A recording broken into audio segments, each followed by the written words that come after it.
안녕하십니까. 돈 버는 방송, 소통하는 방송 EJ 이재필입니다. 네, 안녕하세요. EJ 이광무입니다. 자, 뭐 오늘 조금 네. 어제 좀 많이 빠지고 오늘 좀 어느 정도 반등이 조금 시원하게 나와줬으면 했는데 네. 약간 좀 만족스럽지 못한 그런 모습이에요. 역시 미증시의 반등은 상당히 반가웠으나 우리 시장의 보폭은 좁았다라는 생각이 좀 듭니다. 그리고 뭐 이런 네. 것들이 지금 계속해서 투자자들을 지치게 만들기 딱 좋은 시장이죠. 지금 이 박스권에 갇혀 있는 게 2월 초부터 이렇게 박스권에 갇혀 있었으니까 네. 지금 이제 뭐 거의 만 석 달째 계속 옆으로만 행보를 하고 있는데요. 네. 자, 뭐 이런 모습들이 뭐 언제쯤 벗어날 수 있을까요? 저는 그래도 그 기간이 참 그래도 선방했다라고 생각은 좀 되거든요. 왜냐면은 금리 인상에 대한 스케줄도 정했고, 그리고 실질적으로 전쟁과 같은 키워드가 있었기 때문에 선방했다라는 생각이 좀 되고요. 종목별로는 네. 되게 재밌는 시장이었어요. 박스권이 있었기 때문에 아무래도 좀 종목을 발굴하는 차이가 크지 않았나라고 생각이 좀 되고요. 그러면은 전문가님께서는 언제쯤 이 박스장 탈피할까요? 예. 저는 그렇게 멀게 많이 남지는 않은 것 같아요. 근데 상방으로 보세요? 하방으로 보세요? 일단 그렇게 보셔야 돼요. 네. 지금 현재 상태가 네. 지금 한 석 달째 그냥 팽팽하게 지금 맞서 있죠. 네. 줄다리기를 할 때 네. 뭐 이광무 전문가하고 나하고 둘이서 하면 힘이 센 쪽으로 금방 이렇게 기울어질 거예요. 근데 1,000명, 뭐 만 네. 명, 만 명 이렇게 줄다리기를 하면 네. 한참 동안 팽팽한 시간이 계속 네. 이어지죠. 네. 그런 움직임이라고 봐야 돼요. 대신 이게 뭐 어느 쪽으로 결정이 날지는 지금 네. 뭐 속단을 할 수는 없으나 네. 이게 뭐 위쪽으로 만약에 뚫는다라면 이 아래쪽으로 숏을 쳐놓은 뭐 네. 파생 쪽에 있는 사람들 이 네. 사람들은 죽음일 거예요. 그리고 또 반대로 저 아래로 뚫고 내려가면 매수 포지션, 그러니까 상방 포지션을 이렇게 만들어놨던 사람들은 또 죽음일 네. 거예요. 그 과정에서 네. 이 한쪽으로 급격하게 기울어지는 그런 경향이 있으니까 네. 지는 쪽은 그 오징어 게임에서 줄다리기 하는 거 네. 그런 짝이 난다라고 봐야 되거든요. 그리고 시간이 지금 뭐 한 3개월 정도 이렇게 옆으로 지났으면 네. 지금 뭐 이런 부분들 같은 경우는 좀 이제는 어느 정도 결정이 날 때가 됐다라는 생각이고요. 자, 이거를 속단하지 마세요. 방향 자체를. 네. 지금 계속해서 이 포위망을 좀 좁혀 들어가고 있는 그런 모습이기 때문에 네. 이러다가 어느 방향으로든 움직일 겁니다. 그런데 둘 중 너무 좀 두리뭉실하다. 둘 중 하나 네. 골라라. 그렇게 얘기를 하면요. 네. 저는 안타깝지만 위쪽보다는 아래쪽일 가능성이 많다라는 생각이고요. 아, 그래서 네. 일단 뭐 시장에 대해서는 조금 완전히 이렇게 좀 자리를 잡고 그러고 난 다음에 매매를 하는 게 좋다라는 생각입니다. 근데 뭐 네. 종목별로는 뭐 괜찮은 종목들 이런 것들 있을 수 있으니까 뭐 종목별로 대응을 하시고 이 전체 시장에 대해서는 일단 뭐 결정이 나오고 난 다음에 어느 방향으로든 이 자리를 잡고 난 다음에 그때 대응하는 게 맞다라는 생각이에요. 네. 막연한 기대를 갖기보다는 아래쪽으로 내려갈 수 있다라는 조금 보수적인 생각을 가지면서 차분하게 시장보다는 종목을 대응하자. 정리 잘 됐나요? 그렇죠. 네. 그리고 오늘 저녁에 네. 좀 중요한 일들이 있죠, 미국 시장에. 네. 말씀해 주세요. 네. 그거 지금 실적 발표들 이렇게 내구재 말씀하신 건가요?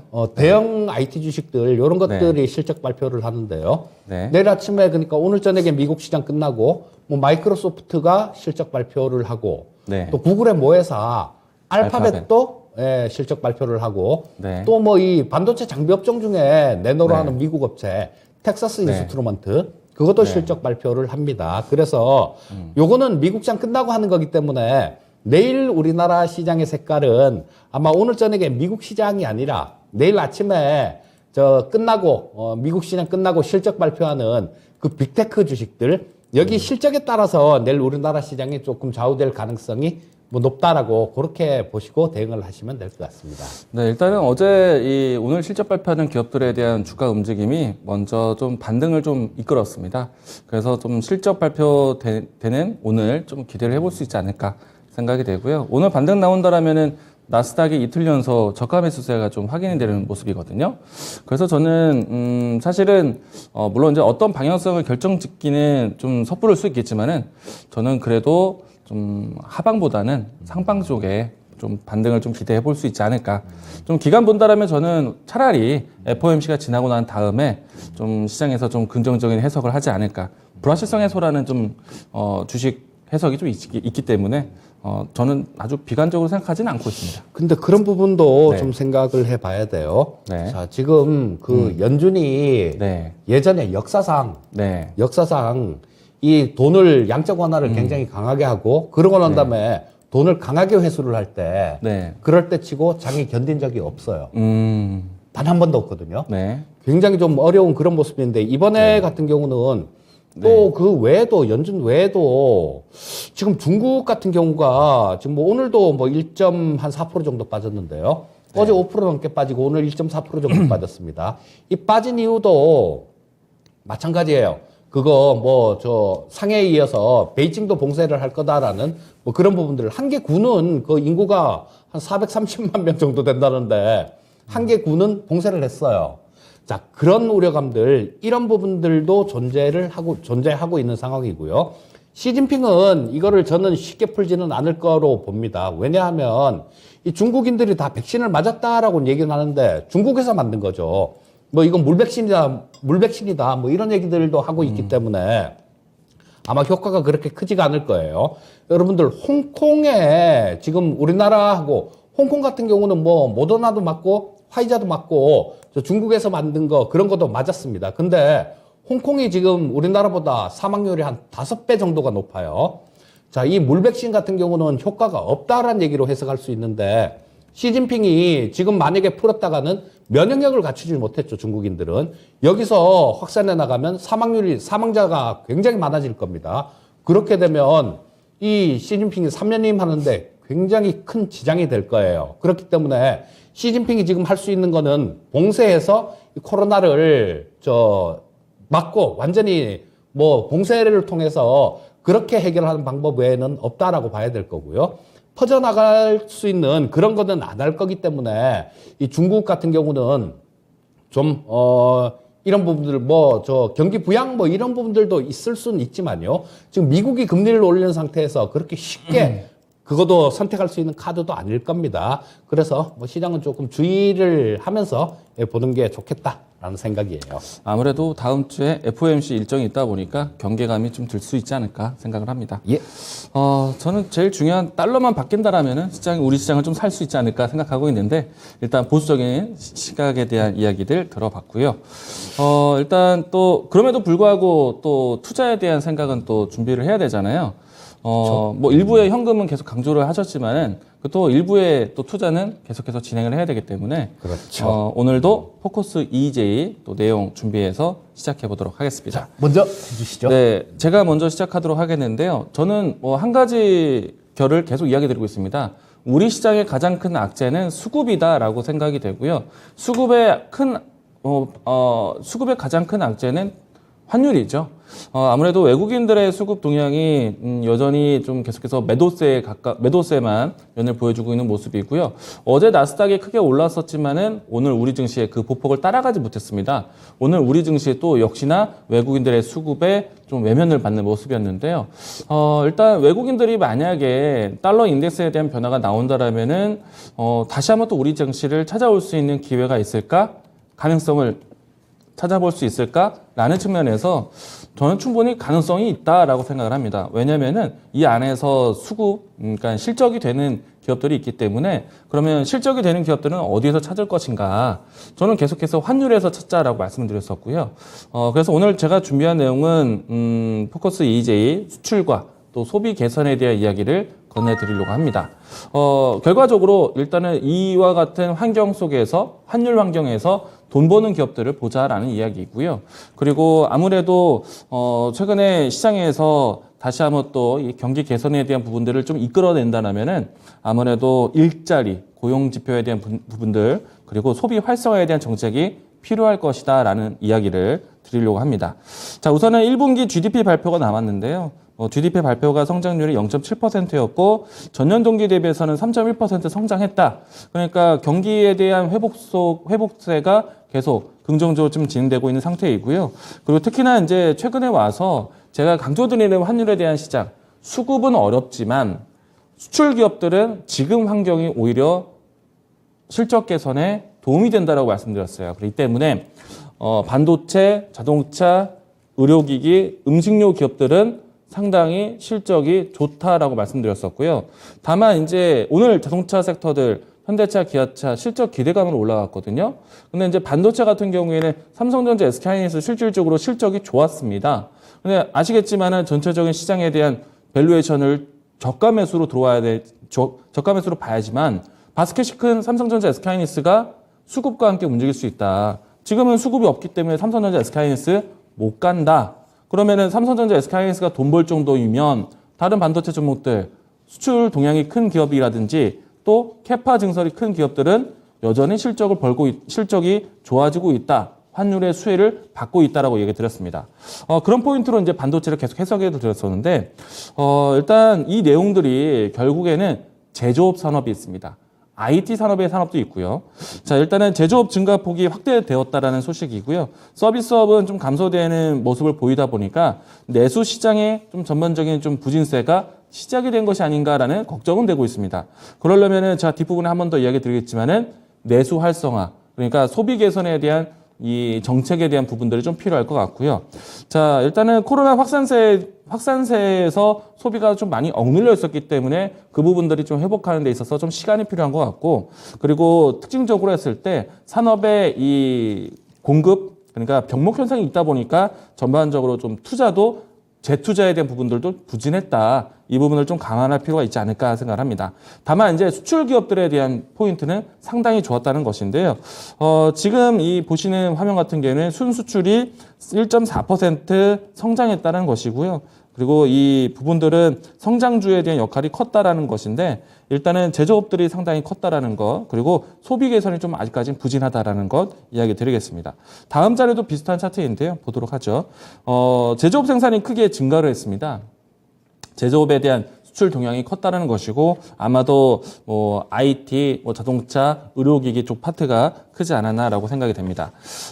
다음 자료 보시면 좀 정리가 좀 될 것 같은데요. 보시게 되면은 여러 가지 좀 지출 항목하고요. 경제 활동별에서의 성장률을 보시게 되는 것인데, 일단 역시 중요한 거는 수출에 대한 포인트는 전반적인 시장을 이끌었다는 것이고요. 다만 여기서 좀 보여지는 거는 수입에 대한 부분들이 좀 줄어들었습니다.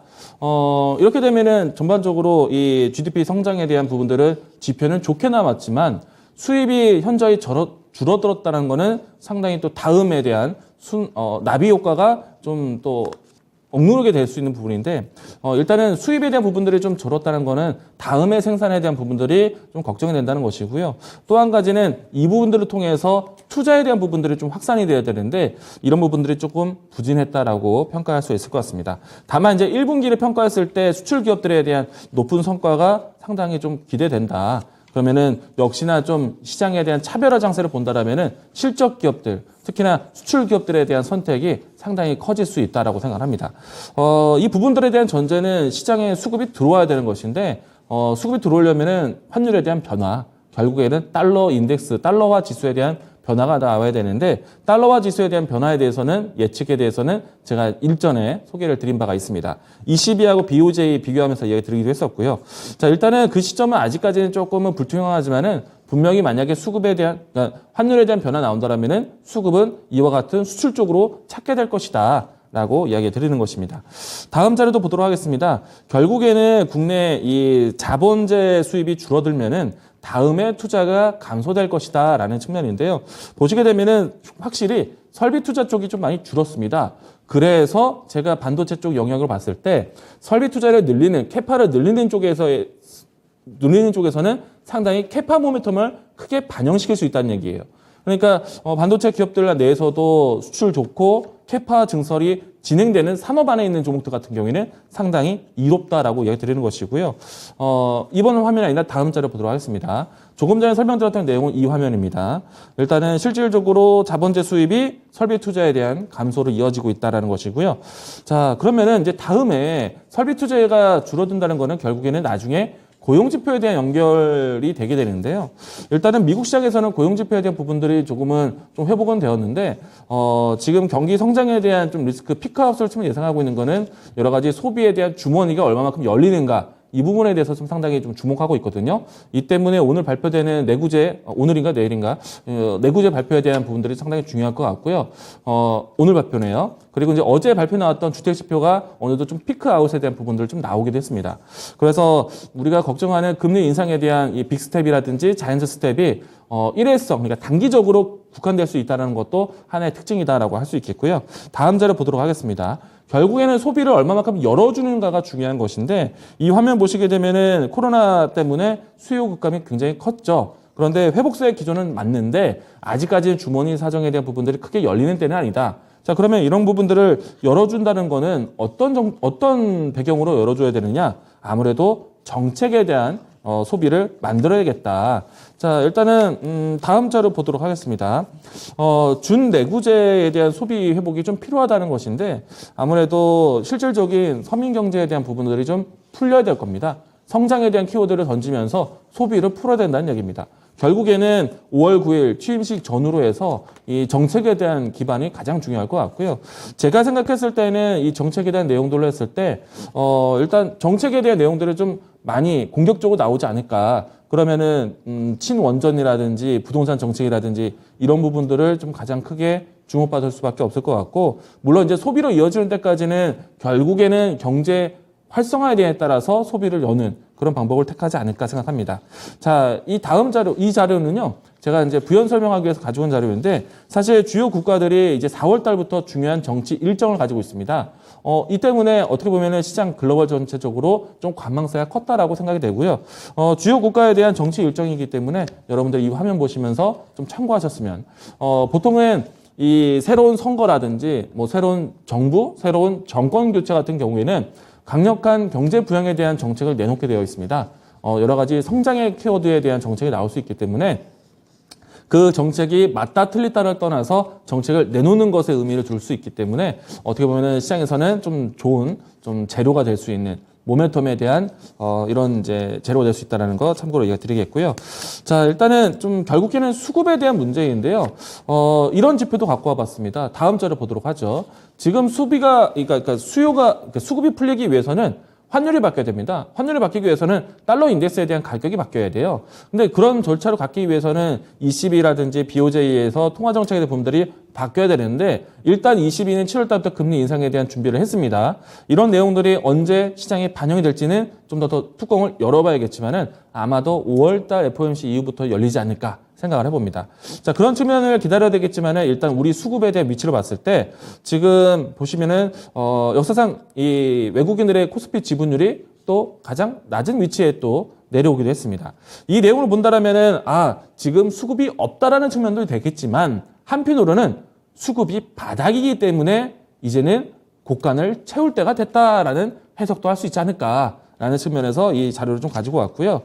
그래서 너무 비관적인 생각으로 시장을 보기보다는 한편으로는 ECB에 대한 통화정책에 대한 변화, 달러화에 대한 이 견제를 할 수 있는 여러 가지 제도, 그리고 중국에 대한 봉쇄령이 있긴 하지만은 중점 산업으로 해서 가동을 다시 한번 또 했기 때문에 병목 현상에 대한 인플레이션은 조금은 이제는 좀 우려스러운 부분들이 좀 지나지 않았나. 결국에는 시장에 대한 타이밍, 계기를 언제부터 할 것인가가 중요하긴 한데 너무 비관적으로 보지 말자라고 이야기를 드려보도록 하겠습니다. 자, 일단은 오늘은 사실은 소비 개선에 대한 정책이 필요하다는 것을 또 이야기 드리고 싶었는데 가장 쉬운 정책 중에 하나는 친환경과 같은 뭐 자극적인 내용도 있고 뭐 여러 가지 과학기술에 대한 내용들도 있겠지만은 부동산 정책이 되지 않을까라고 생각을 합니다. 지금 수입과 수출에 대한 편차, 차별화가 나온다라고 했죠. 자, 다음 좌표 보시게 되면은 부동산의 정책에 나왔을 때 건설 업황에 대한 좀 이 기본 기초 체력에 대한 부분들, 수출과 수입에 대한 부분들에 대해서 어느 정도 좀 밸런스를 좀 지켜나갈 수 있기 때문에 부동산 정책이 나온다라면 정말 큰 탄력적인 모습의 모멘텀을 좀 볼 수 있지 않을까 예상을 해봅니다. 이런 내용들을 본다라면은 뭐 건설주의 움직임들 사실 기초 체력이 좋다라고 할 수 있겠는데 다음 자료도 보도록 하죠. 전반적인 건설 업종군들에 대한 실적 추이 이 베이스인데요. 주택 지표에 대한 부분들이 지난해 분양이 좀 많이 줄었지만은 올해부터 해서는 좀 회복될 수 있는 기조라서 건설주들에 대한 기초 체력은 괜찮다. 정책에 대한 부분들 나온다면은 좋아질 수 있다. 기대해 보시면 좋을 것 같고요. 다음은 윤석열 당선인이 내놓은 부동산 관련된 공약들 정리입니다. 가장 또 우리가 주목하고 있는 것이기 때문에 재건축, 재개발 정비 산업을 통한 공급이 포인트에 있습니다. 그렇기 때문에 아무래도 건축, 건설, 기자재 기업들이 상당히 혜택이 될 수 있다. 정책이 필요한 때가 왔기 때문에 정책에 대한 모멘텀이 크게 반영될 수 있다는 얘기입니다. 전반적으로 시장에 수급이 없었기 때문에 답답함이 있겠지만은 이렇게 좀 풀어갈 수 있는 내용들도 있기 때문에 너무 비관적으로 보지 말자라고 다시 한번 정리해 보겠습니다. 자, 잘 들었고요. 근데 지금 뭐 그런 부분들도 좀 있잖아요. 지금 집값이 네. 벌써 막 들썩들썩거리니까 네. 저 신정부 그 관련되는 인사들이 뭐 이런 부분에 대해서 조금 속도 조절을 하겠다. 이런 뉴스들도 심심찮게 들리는데 그런 네. 부분들은 뭐 특별한 영향은 없을까요? 일단은 제가 자료를 또 가져왔으면 좋았을 텐데 지난해 2021년도에 분양이 제일 역대 적었습니다. 그리고 나서 이제 공급에 대한 포인트를 맞춰가는 추세에서 아무래도 좀 부동산 가격이 좀 많이 올랐는데 올해하고 내년부터는 공급을 좀 더 확대하지 않을까. 그런데 생각만큼 공급이 아주 늘지는 않았기 때문에 어떻게 보면은 이제 제가 사실 저는 자료를 좀 봤는데 2021년도 분양이 이만큼이면은 2022년도 분양은 이만큼입니다. 근데 이전에 있었던 2020년도의 분양은 이만큼이에요. 그러면 과거보다는 현저히 공급에 대한 속도는 분명히 좀 줄어든 상태이기 때문에 이 부분들은 뭐 당장 뭐 정부 관료가 걱정하지 않아도 수치는 좀 맞아지지 않을까 생각을 합니다.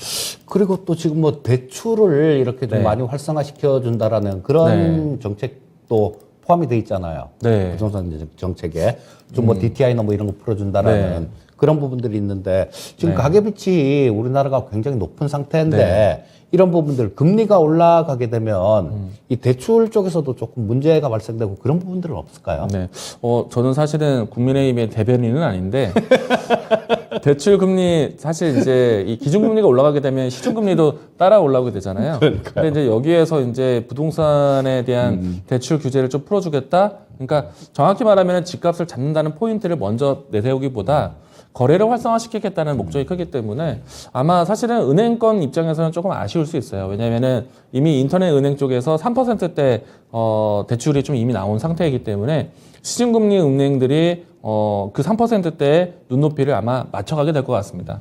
물론 이제 더 큰 이 빅스텝이 나오고 한다고 했을 때 시중금리 은행은 조금은 아쉬울 수는 있겠지만은 아마도 정부의 지원 정책으로 인해서 3%대 대출에 좀 계속해서 좀 만들어 놓지 않을까. 그러면은 거래 활성화에 대한 부분들을 좀 더 높이려는 노력이 있다라고 생각을 합니다. 하긴 이런 부분들은 지난번에도 좀 말씀을 드렸지만 그래요. 이것 때문에 정권이 바뀐 거거든요, 사실. 네. 부동산 때문에 전 민주당 정권에서 정권이 바뀐 거니까 이런 부분들을 안 한다라면 뭐 다음번에는 아마 또 정권을 내놔야 될 그런 상황이기 때문에 뭐 사활을 걸고 하지 않을까 싶은 그런 생각은 듭니다. 그만큼 차별화된 정책을 써야 되기 때문에 그만큼 시장에 대한 관심도 크지 않을까, 효과도 클 거라고 생각을 합니다. 예, 자, 잘 들었고 제가 또 말씀을 드릴 차례네요. 네. 자, 오늘 저는 어제 좀 발표가 있었죠. 인수위원회에서 발표한 신정부 미래 먹거리 관련된 그런 얘기를 좀 말씀드리겠습니다.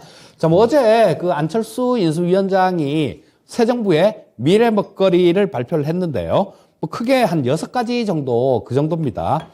저 에너지, 그다음에 바이오, 방산, AI, 뭐 방산하고 저 우주항공하고 같이 포함이 됩니다. AI, 탄소 중립 대응, 스마트 농업. 자, 이렇게 좀 6가지가 거기에 해당이 되는데요.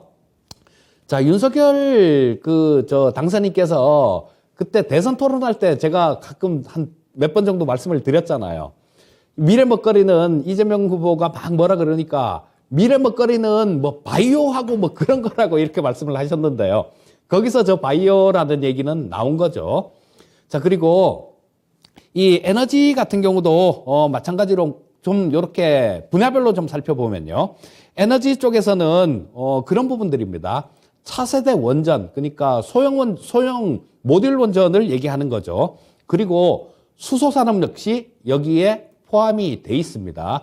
여러분들 제가 수소 관련되는 이런 부분들을 말씀을 드릴 때 이 신재생 에너지나 뭐 이런 쪽이 가장 큰 단점이 저장을 할 수가 없다라는 거. 이 원유가 에너지원으로 가장 이렇게 효율적으로 쓰일 수 있었던 게 저장성이 있기 때문에 그런 겁니다. 근데 이 수소 같은 경우는 저장이 가능하기 때문에 원유를 대체하기에 뭐 전혀 손색이 없는 그런 에너지다라고 보시면 될 거고요. 그 다음에 뭐 저런 것들 신산업 쪽, 그러니까 재생 신산업, 그리고 재생에너지 관련 신기술, 뭐 우리 태양광 패널도 지금보다는 훨씬 효율적인 그런 패널들을 지금 개발을 하고 있는 부분들이 있는데요. 이런 쪽으로는 투자를 해서 밀어주겠다라는 그런 얘기로 보시면 될 거고요. 자, 그 다음에 바이오 분야가 있죠. 바이오 분야가 있는데 지금 뭐 간략하게 어제는 말씀을 하셨더라고요. 신종 감염병에 대한 대응, 뭐 이렇게 얘기를 했는데요. 자, 신종 감염병이라면 뭐 코로나 같은 것들, 뭐 이런 것들을 얘기하는 거죠. 그리고 어제 같은 경우는 SK 바이오사이언스가 굉장히 급등을 하는 모습이 나왔는데 SK 바이오사이언스에다가 이 정부에서 해줄 수 있는 것들, 밀어줄 수 있는 것들은 모든 걸 다 좀 해주겠다, 지원을 하겠다, 그런 얘기를 했어요. 자, 그래서 이런 쪽들, 바이오 분야 같은 경우도 지금 벌써 고점을 찍은 지가 뭐 한 1년 6개월, 2년 정도 된 것 같아요. 코로나 한참일 때 고점을 찍은 것 같으니까. 그때부터 밀렸으니까 한참을 조정을 받았습니다. 정말로 지겹게 그렇게 빠진 쪽이 바이오 쪽이에요. 그래서 뭐 이런 분야 같은 경우도 좀 잘 살펴보면 좀 더 좋을 것 같다라는 생각이 들고요. 그 다음에 방산하고 우주항공 쪽이 있죠. 이런 부분들은 그런 것들입니다. 첨단 과학무기에 대한 연구 개발, 그리고 수출도 저기에 들어가 있습니다. 자, 그리고 우주산업의 성장.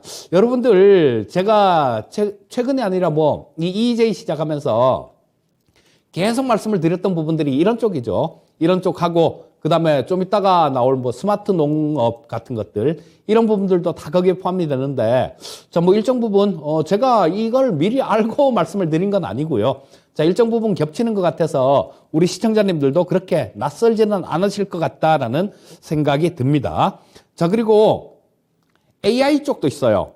AI 쪽도 있는데 이쪽은 도심항공, UAM이라 그러죠. 이 도심항공하고 로봇, 자율주행 같은 이런 제조업의 서비스화, 그러니까 좀 이 자율적으로 이렇게 좀 전자동화되는 뭐 그런 부분들, 흔히 얘기하는 4차 산업혁명하고 관련되는 이런 부분들로 저런 것들을 AI를 적극적으로 활용하는 그런 걸 보여주겠다라는 얘기고요.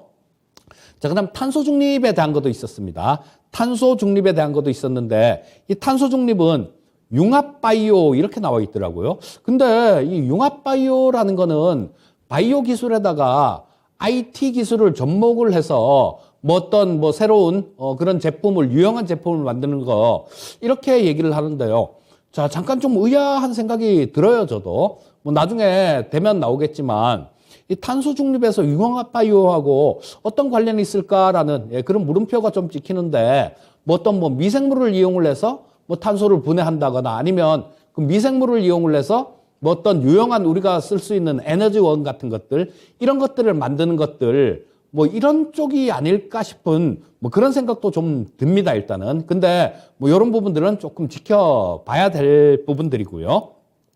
그 다음에 스마트 농업도 있습니다. 자, 이 스마트 농업은 지금 빅데이터 플랫폼을 구축하는 그런 방안에 대해서 공개를 했습니다. 자, 그래서 뭐 요 6가지 정도가 어제 발표한 그 내용의 골자다, 요렇게 보시면 될 거고요. 자, 관련주들 한번 좀 살펴보도록 하겠습니다. 처음 해볼 종목은 두산 에너빌리티인데요. 요거 두산중공업입니다. 두산중공업이 이름 바꾼 거예요. 자, 이 두산중공업은 그 미국 회사죠. 뉴스케일 파워. 자, 요게 저 소형 원전 쪽에서는 SMR이라고 하는 소형 모듈 원전이죠, 정확히. 요쪽하고 제작 협약을 했는데요. 자, 그림이 이렇게 좀 나올 겁니다. 그림이 좀 나올 텐데, 자, 그림이 나오네요. 자, 저게 조감도입니다. 근데 이 소형 SMR 같은 경우는 긍정적인 좋은 게 뭐냐면요. 지금 기존의 원전들 이런 것들은 그 물로 이런 것들을 좀 원전의 내부에서 나오는 열 이런 것들을 식혀야 되기 때문에 해안가, 바닷가에 밖에 원전을 기존의 원전들은 지을 수가 없습니다.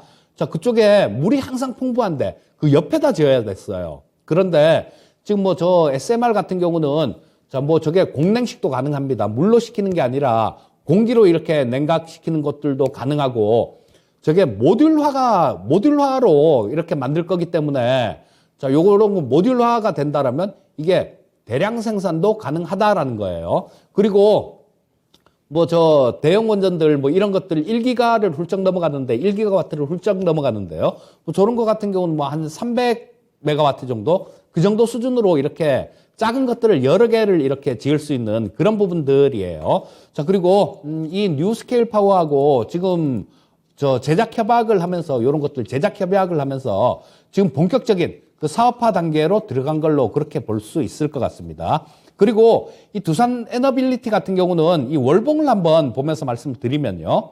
자, 지금 일봉하고 주봉은 보면 되게 좀 헷갈릴 수 있어요. 헷갈릴 수 있기 때문에 제가 월봉으로 좀 말씀을 드리는데요. 참 이쁘게 차트를 만들어 놨습니다.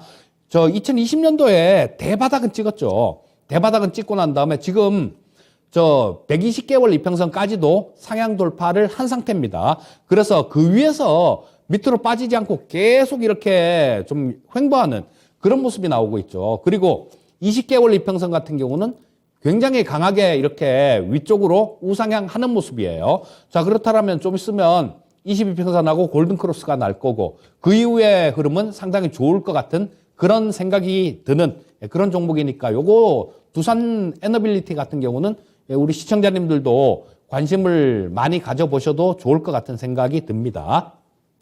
자, 그리고 두 번째는 뭐 다 하는 말씀 못 드리고 한 세 가지 정도만 말씀드릴 거예요. 자, 두 번째는 바이오 쪽을 좀 봐야 될 텐데요. 이 바이오 쪽 같은 경우는 이 정부 쪽에서 저 의료 데이터를 개방을 전 정부보다는 훨씬 더 할 가능성이 많습니다. 왜냐하면 안철수 인수위원장이 이 의료 데이터를 개방하는 부분들 이런 부분들에 대해서 전에 얘기를 했어요. 이거를 지금 현재 정부에서는 저 결정이 나기 전이죠. 후보 때입니다. 그때 현재 정부에서는 책임지고 싶은 사람이 없기 때문에 이걸 개방을 못한다. 누군가가 책임질 수 있는 총대를 맬 수 있으면 의료 데이터를 개방할 수 있다라는 얘기를 했습니다. 자, 그렇게 되면 이런 것들 우리가 갖고 있는 여기에 나오는 뭐 기대효과에 나오는 그런 부분들을 좀 말씀드리는 건데요. 저 건강보험공단에 있는 그런 저 자료들이나 아니면 우리나라 같은 경우도 전국적인 의료기관이 있지 않습니까? 보건소 같은데 이런 데 있는 의료기관에 있는 그런 의료 데이터들 상당히 양질의 데이터들입니다. 이런 것들을 개방했을 경우에는 의료 AI 같은 경우는 굉장히 비약적인 발전을 할 수 있어요. 그리고 안철수 위원장께서 의사기도 하고 저 안랩을 설립한 그런 IT 과학자기도 하지 않습니까? 그래서 이런 부분에 대해서 상당히 관심이 많을 것 같아요. 그래서 뭐 관련 종목들은 그냥 쭉 한번 불러드리고 넘어가도록 하겠습니다. 일단 뭐 뷰노라는 종목이 있고 뭐 JLK라는 종목도 있죠. 그리고 딥노이드라는 종목도 있고요. 신테카 바이오라는 종목도 있고 노을이라는 종목도 있습니다. 그리고 루닛은 지금 비상장 회사인데 지금 상장 예비 심사를 통과했어요. 그래서 아마 뭐 그렇게 멀지 않은 시간 내에 이게 상장이 될 겁니다. 자, 종목들이 이렇게 작으면 테마를 형성하기가 힘든데요. 종목들이 하나 둘씩 계속 늘어나고 있어요. 그러다 보니까 나중에는 시간이 좀 어느 정도 지나고 나면 저런 것들도 테마성으로 이렇게 움직일 가능성이 굉장히 많은데 아마 저런 쪽이 한번 움직이기 시작하면 굉장히 투기적인 그런 시세를 줄 가능성이 상당히 높습니다. 자, 그리고 뭐 한 가지 더 좀 말씀을 드리면요. 자, AI 쪽을 볼 수 있을 거예요. AI 쪽을 볼 수 있을 텐데, 자, 뭐 이런 쪽 같은 경우는 뭐 몇 가지로 이렇게 분류를 해놨던데, 제가 그동안 계속 말씀드렸던 부분들도 포함되어 있기 때문에 자율주행 관련되는 그거 하나만 좀 말씀을 드릴게요. 자, 이 현대 오토헤버 같은 종목이 가장 관심을 좀 길게 들고 가기에 가장 관심을 가져야 될 종목으로 생각이 되고 있는데요. 자, 이 현대 오토헤버 같은 경우는 현대차 계열사의 소프트웨어 업체입니다. 자, 현대차 계열의 소프트웨어 업체다. 그럼 자연스럽게 자율주행하고 연결이 될 수 있겠죠. 자, 그런 부분 포인트로 잡고 보시면 좋을 것 같습니다. 네, 일단 오늘 저희 두 사람이 모두 다 좀 정책적인 얘기를 꺼내는데 아무래도 좀 시장이 좀 답답하니까 정책적인 뉴스가 가장 빠른 뉴스가 아닌가라고 생각을 합니다. 아무래도 좀 뉴스가 모이는 종목들이 좀 움직임이 좀 집중될 수밖에 없기 때문에 일단 오늘 알려주신 여러 가지 좀 정책들이 있는데 가장 눈여겨보시는 정책과 종목이 있으신가요? 일단 오늘 탑픽은 네. 저 오픈베이스라는 종목을 조금 말씀을 드리고 싶어요.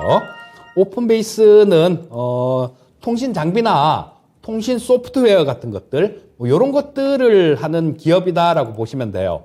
통신 네. 소프트웨어를 개발하고 그런 기업. 자, 그리고 지금 IoT 기반으로 빅데이터 분석이나 예측하는 그런 플랫폼을 개발 중이고요. 그다음에 저런 부분들도 있어요. 그동안 이 납품해온 실적들 이런 것들을 보게 되면 삼성 SDS의 이 오픈베이스에서 직접 개발한 그 어플리케이션 같은 것들 이런 것들을 어플레이션 통합관리 솔루션 이런 것들을 공급한 이력이 있습니다. 자, 그리고 V3 엔진에다가 소프트웨어를 개발했어요. 자, V3 엔진 하면 생각나는 분이 계시죠? 안철수 의원이요? 그렇죠. 예, 안철수 위원장께서 안랩에서 V3를 만든 거니까 자연스럽게 그 전에도 계속 이 안철수 관련주로 엮였던 종목이 오픈 베이스입니다. 그래서 요거 같은 경우는 지금 한 번씩 이렇게 투기적인 시세를 주기도 했어요. 그랬다가 지금 다 내려와서 또 이렇게 조금 바닥을 형성하려는 그 가격대 근처까지 내려왔습니다. 그리고 실적 부분들도 보시게 되면 계속 증가하는 모습이 나오고 있죠. 이때 2019년도 실적보다 2020년도 실적이 좋았고 2020년도 실적보다 2021년 올해 실적이 좋았습니다. 뭐 실적 부분들이 이렇게 계속 증가하고 있는 모습이 나온다라면 그리고 정책하고 관련된 부분들 그리고 또 일부 유력한 정치인하고도 관련되는 그런 부분들도 일정 부분 있을 수 있으니까 충분히 정치인하고 관련되고 실적 안 되는 종목 그런 것들을 하면 망합니다. 근데 실적 부분들이 되기 때문에 이런 것들은 관심을 가져보십사 하는 말씀을 드리겠습니다. 오늘 사실 오파스넷이 상당히 강했거든요. 같은 결은 아니지만은 비슷하게 이제 IoT라든지 빅데이터, 게이트 이와 같은 내용들이 좀 연결되었던 과학 기술이기 때문에 오늘 좀 오픈베이스도 기대를 해보겠습니다. 전형적인 안철수 관련된 종목이기 때문에 인수위원장 있는 자리에서는 한 번 더 또 기회가 오지 않을까요? 그리고 네. 이런 것들이 네. 지금 총리께서 지금 네. 청문회 하는데 네. 이 총리 같은 경우는 장관 같은 경우는 네. 국회에서 통과를 반대를 해도 네. 대통령이 임명을 할 수 있거든요. 네. 근데 총리 같은 경우는 국회에서 부결하면 임명이 안 돼요. 네. 임명 자체가 안 되는데 이 한덕수 총리 후보께서 지금 민주당에서 낙마시키기로 작정을 한 것 같아요. 그러면 가능성도 없지도 않다라고 봅니다. 일단. 네, 여기까지. 예, 그러니까 그냥 거기까지만 네. 거기까지만 이렇게 좀 말씀을 드릴 거고요. 네. 자, 하여튼 이게 실적이 되는 종목이에요. 실적이 되는 종목이기 때문에 이런 것들은 충분히 좀 이렇게 커나갈 수 있는 그런 여건이 되고 그런 토대가 된 그런 상태다라고 보시면 될 것 같습니다. 네, 오늘 이렇게 좀 정책적인 이야기들을 좀 건네드리면서요. 아무래도 지금 현재 진행되고 있는 인수위에 대한 목소리를 가장 크게 내비칠 수 있는 안철수 의원의 또 관련된 종목도 살펴보았습니다. 일단 지금 요즘에 이재필 전문가님이 필 받은 종목들이 상당히 성적이 좋잖아요. 네, 어제 이야기 드렸던 종목도 오늘 추가적인 상승이 나오기도 했었는데 상당히 좀 기록이 좋았습니다. 오늘 움직임까지도 한번 주가 차트 보시면서 좀 체크를 한번 해보시면 어떨까 생각이 되는데 JC 케미칼이죠. 네. 자, 이거 JC 케미칼 같은 경우는 어제 제가 저 투자의 신 시간에서도 말씀을 네. 드렸는데요. 정말로 말씀을 기가 막히게 말씀드렸던 것 같아요. 16,000원 이상이면 16,000원 이상에서는 절반 정도 정리하시고 네. 나머지는 조금 더 보셔도 좋겠습니다라는 말씀을 드렸는데요. 자, 오늘 아침에 16,000원 살짝 넘어갔다 쭉 밀렸었어요. 변동성 굉장히 컸죠. 자, 이런 것들 올라오고 난 다음에 쫓아가서는 이거 견디겠습니까? 자, 아침에 시작한 게 16% 플러스로 시작했는데요. 이게 좀 더 거기서 왔다 갔다 하다가 좀 더 올라갔다가 플러스 3%까지 빠졌습니다. 그런데 뭐 순식간에 매수하고 난 다음에 10% 이상 이렇게 10몇 %씩 이렇게 깨져버리면 멘탈 나가버리죠. 그래서 감당이 안 됩니다. 그래서 이런 게 좀 많이 오르고 난 다음에 쫓아가는 거는 정말로 나쁜 버릇이에요. 우리 시청자님들이 만약에 그런 버릇을 갖고 계신다라면 하루속히 그런 부분들은 조금 수정을 하셔야 주식 투자에서 좀 더 원활하고 쉽게 그리고 많은 수익을 얻을 수 있겠다라고 말씀드리고 싶고요. 자, 요거는 JC케미칼 같은 경우는 절반 정도를 일단 뭐 만약에 정리를 했다라면 절반은 들고 갈 만하다라는 생각입니다. 뭐 때문에? 실적 부분들 한번 보시면요. 자, 시가총액 요거 3,200억 밖에 안 돼요, 지금.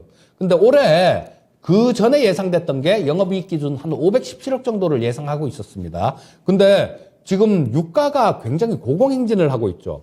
유가가 고공행진을 하고 있는 그런 상태인데 요거 같은 경우는 바이오 경유 같은 것들 요런 걸 만드는 회사죠. 즉 정제 마진이 정유사에 납품하는 정제 마진이 또 엄청나게 올랐다라는 겁니다. 그렇기 때문에 지금 뭐 이 실적보다 훨씬 더 나올 가능성이 상당히 높아요. 그렇다면 뭐 절반 정도 한 지금 70% 정도 수익일 거예요, 아마. 70% 정도 이상 수익이 났을 텐데 절반 정도는 그쯤에서 정리하고 절반 정도는 충분히 좀 이렇게 기다려 볼 수 있는 그런 여유가 있지 않을까 싶은 생각이 듭니다. 여기 유튜브에서 봄바람 밤비님께서 이제 또 칭찬을 해주신 것 같은데 요즘 같은 시장에서 이재필 전문가님이 잘 맞는 것 같다. 요즘 물 만난 고기 같다라고 이야기를 좀 주셨고요. 그리고 앞서서 이제 오픈베이스 설명을 해주시면서 나래님께서는 오픈베이스를 좀 손실 중에 갖고 계신가 봐요. 좀 물려 있는데 혹시 이제 오픈베이스가 움직임이 나온다라면은 생각하는 좀 일정이 좀 있을까요? 뭐 기간? 투자 기간? 일단 투자 네. 기간 같은 경우는 뭐 나래님처럼 물려 있는 분들 같은 경우에는 어떻게 예. 대응하면 좋을지 일단 비중이 어떻게 네. 되시는지 모르겠는데 비중이 네. 뭐 한 10% 미만이다라면 조금 더 사도 되는 자리다라는 생각이에요. 지금은 충분히 바닥이고 그리고 추가 매수도 예, 조금 가능하다. 더 이렇게 단가를 매수를 낮추자. 해도 되는 자리다라는 생각이고. 네. 근데 또 비중이 10% 넘어가고 그러는데 거기서 또 네. 물을 타면 안 되겠죠. 너무 많이는 사지 말자. 그렇죠. 너무 네. 많이는 안 되고 네. 아니 이게 한 종목에 네. 좀 세게 물려버리면 네. 정말로 힘들어요. 그리고 네. 주식 투자를 10종목을 사서 10종목을 다 수익을 내려는 거 그거 정말로 바보 같은 생각입니다. 네. 저뿐만 아니라 저보다 100배, 1000배 낫다라는 워렌 버핏도 그거는 못하는 거예요. 그러니까 못하는 걸 하려고 그러시는 거고 주식 투자는 오직 확률 게임이다라는 거 그 부분만 기억을 하고 계시면 좀 위험 관리도 좀 더 원활하게 되실 거고 좀 더 좋으실 겁니다. 그래서 비중을 이 오픈베이스뿐만 아니에요. 뭐 다른 어떤 종목도 마찬가지입니다. 비중을 과하게 실으시면 그거는 잘못하면 한 종목에서 굉장히 많은 피해를 볼 수 있는 그런 부분들이 있으니까 주식 투자하면서 기본적인 그런 말씀을 드린 겁니다.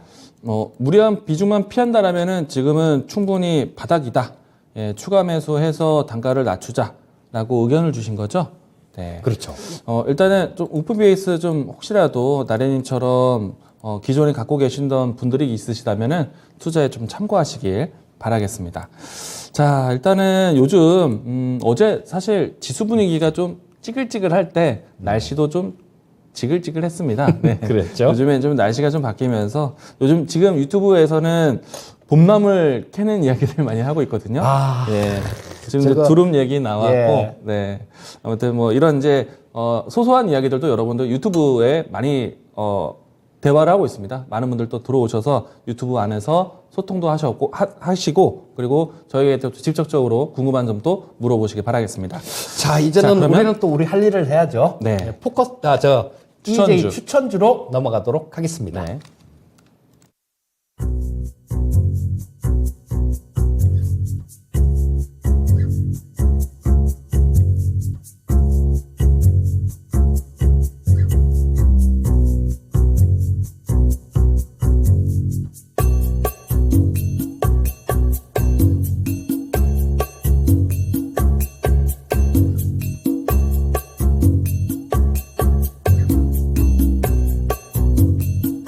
네, 오늘 제가 준비한 종목은 고려시멘트입니다. 앞에서 이제 정책적인 이야기들이 좀 중요할 때다라고 말씀을 드렸었고요. 그리고 윤석열 당선인의 취임식이 얼마 남지 않았습니다. 물론 이제 그 앞전에 금리 인상 발표가 중요한 FOMC를 앞두고 있지만은 아무래도 좀 정책발 이슈는 사실 어떤 시장에서도 가장 좀 강한 이슈가 되지 않을까 생각을 합니다. 그러면은 시장에서 가장 모멘텀이 좀 클 수 있고 좀 자극적인 이야기가 될 수 있는 내용들은 부동산 정책이 되지 않을까라고 생각이 되고요. 저는 이제 이미 일찍이 부동산 관련해서 건축 기자재 관련된 종목들을 좀 많이 소개를 해드렸었죠. 뭐 한국가구, 그리고 덕신하우징, 뭐 NX, 대림비엔코, 뭐 이와 같은 종목들을 좀 이야기 드렸었고요. 그리고 건축 기자재에서 빠지지 않고 이야기 드렸던 종목 중에 하나가 시멘트 관련된 종목들입니다. 오늘 다시 한번 또 이 시멘트 중에서 고려 시멘트를 가지고 왔는데요. 우선은 이제 건축 토목 쪽에 사용하는 시멘트를 주로 생산하는 기업입니다. 그리고 이제 특히나 윤석열 당선인의 부동산 정책 같은 경우에는 재건축, 재개발, 혹은 리모델링과 같은 정비산업 쪽으로 추진하는 것이기 때문에 아무래도 이 굵직한 건설사에 대한 움직임도 좋겠지만은 건축 기자재에 대한 참여가 상당히 높을 수 있다라는 것 이야기 드리겠고요. 그리고 이제 전반적인 건축 기자재 산업들이 원자재 가격 상승에 대한 혜택을 받을 수 있을 것 같습니다. 특히나 이제 시멘트 같은 경우에는 이미 이제 일찌감치 유연탄 가격에 대한 부분들이 좀 크게 상승하다 보니까 이번에 이제 시멘트 판가 인상에 대한 기대감을 가지고 있습니다. 이 때문에 고려 시멘트를 비롯한 시멘트 기업들에 대한 이익 개선이 커질 것으로 보고 있는데요. 이 때문에 시멘트 관련된 종목들 보자. 그리고 건축, 그리고 부동산 정책에 대한 내용들이 나올 수 있는 취임식이 얼마 남지 않았다라는 이야기 건네드리도록 하겠습니다. 자, 그러면 이 종목에 대한 주가 추이 보면서 가격적인 전략 보도록 하겠는데요. 이 종목은 윤석열 당선인이 취임되고 난 다음 이제 그 대선 이후부터 해서 꾸준한 오름세를 좀 보였었고요. 제가 앞단에서는 사실은 한국 가구라든지 덕신하우징이라든지 이와 같은 뭐 건축 기자재, 덕신하우징도 마찬가지고요. 그리고 NX 이와 같은 건축 기자재를 먼저 이야기 드리기도 했었는데 지금은 비슷한 추이에서 고려 시멘트의 움직임도 상당히 좋습니다.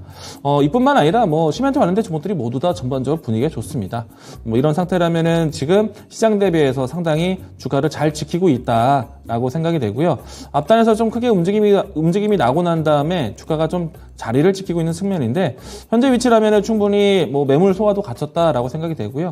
일단은 방송으로는 시초가 매수 이야기 드리겠는데 시청자분들 같은 경우에는 분할 접근하신다라면은 4,500원대까지 가격을 좀 열어놓고 대응하셔도 괜찮겠다라고 이야기 드리겠습니다. 자, 이 종목에 대한 움직임들이 나온다라면은 1차적인 목표가는 직전에 있었던 신고가 위치, 최근에 경신했었던 위치인데요. 5,600원 라인 때까지 1차적인 목표가 다시 설정해 보도록 하겠고요. 손절 라인 때는 4,300원 제시하도록 하겠습니다.